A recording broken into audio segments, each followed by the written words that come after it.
मैं विजय बघेल, भारतीय जनता पार्टी चुनावी घोषणा पत्र के संयोजक।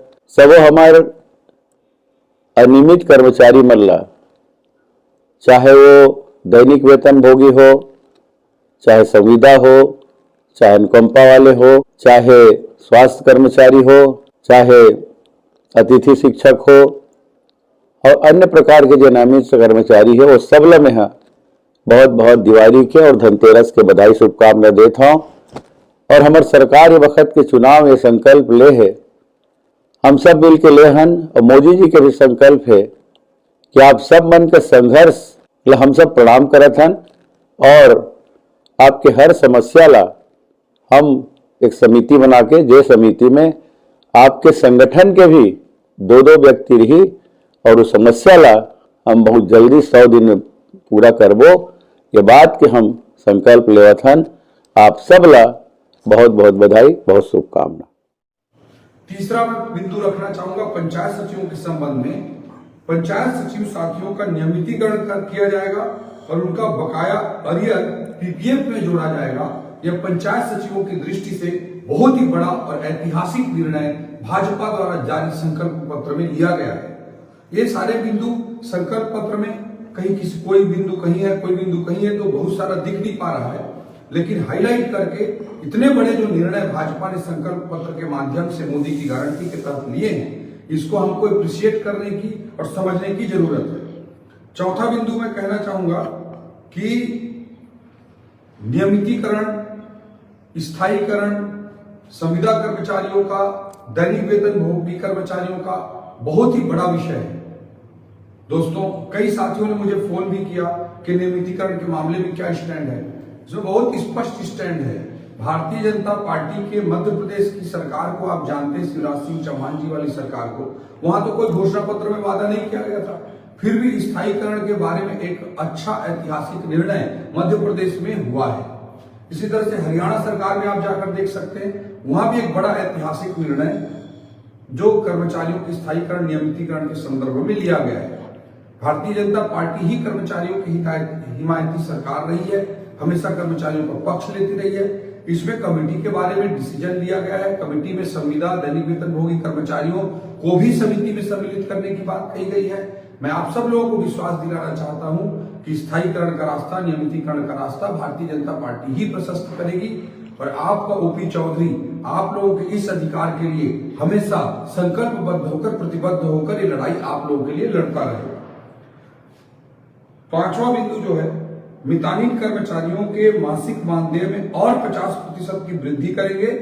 ये बहुत बड़ा फैसला मितानिन दीदियों के लिए हुआ है। अभी तक मितानिन व्यवस्था की शुरुआत, आशा वर्कर की शुरुआत, उसको भी आगे बढ़ाने वाली कोई पार्टी अगर है तो भारतीय जनता पार्टी है। और मितानिन बहनों का अभी जो सैलरी है उस पर और 50% की इंक्रीमेंट करने का निर्णय संकल्प पत्र में भारतीय जनता पार्टी ने मोदी की गारंटी के तहत लिया है। छठवां बिंदु में बोलना चाहूंगा, शिक्षा विभाग में कार्यरत सफाई कर्मी, मध्याह्न भोजन वाले रसोइयों के वेतन में भी हम 50% की वृद्धि करेंगे। यह भी एक बड़ा निर्णय लिया गया है। दूसरी ओर केंद्र सरकार के मितानिन आशा कर्मचारियों को एनएचएम, नेशनल हेल्थ मिशन के अंतर्गत स्थायी किए जाने की दिशा में हम काम करेंगे।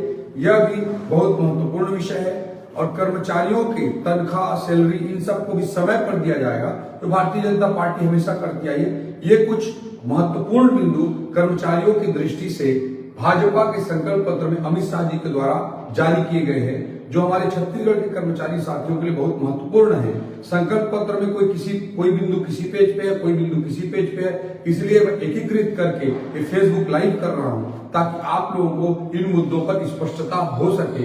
ये मैंने इसलिए फेसबुक लाइव करना जरूरी समझा। और मैं फिर से कहना चाहता हूं कि जो भी संकल्प पत्र के वादे हैं, भारतीय जनता पार्टी ने जो लॉन्च किया है, उसके